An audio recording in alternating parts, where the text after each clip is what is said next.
আসসালামু আলাইকুম এভরিওয়ান, সবাই কেমন আছো? আশা করছি ভালো আছো। আজকে আমি রান্না করব ঝিঙে দিয়ে ডাল। তোমরা দেখতেই পাচ্ছ ঝিঙেটাকে আমি প্রথমে দুটো করে কেটে নেব।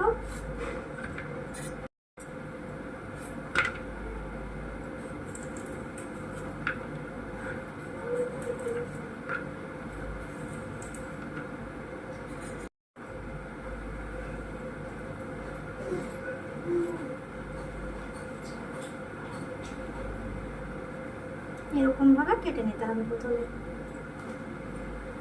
দেখতেই পাচ্ছ আমার ঝিঙেটা কাটা হয়ে গেছে। এরপর আমি এটাকে ধুয়ে নেব। ডালটাকে ধুয়ে নেব। আমি ডালটা সেদ্ধ করার জন্য প্রেসারে দিয়ে দেব। ঝিঙেটা প্রথমে দিয়ে দিলাম, তারপরে ডালটা দিয়ে দেবো। তোমার এখানে রেখেছি একটা টমেটো, একটা পেঁয়াজ আর দুটো লঙ্কা, কাঁচা লঙ্কা, এগুলো আমি দিয়ে দেবো। দেবো তোমার 1 চামচ হলুদ গুঁড়ো, তারপর জল, তারপর দেবো তোমার একটুখানি সর্ষের তেল, যেন ডালটা উতলে বাইরে না পড়ে যায়। এরপর আমি এটাকে গ্যাসে চাপিয়ে দিলাম। এটাতে আমি 4 থেকে 5টা সিটি মারবো, তারপর আমি দেখাবো।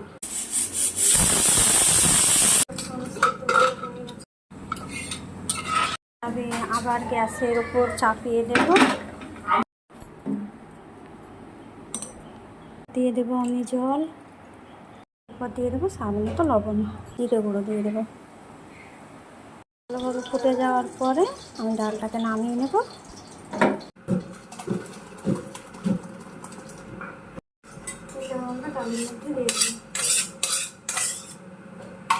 ভালোভাবে এবার মিক্স করে নিতে হবে। তো আমি তো এভাবে ঝিঙে দিয়ে ডাল রান্না করি, কে তোমরা কেমনভাবে করো সেটা অবশ্যই আমাকে কমেন্টে জানাবে। তো আজকে এখানে শেষ, টাটা, বাই বাই।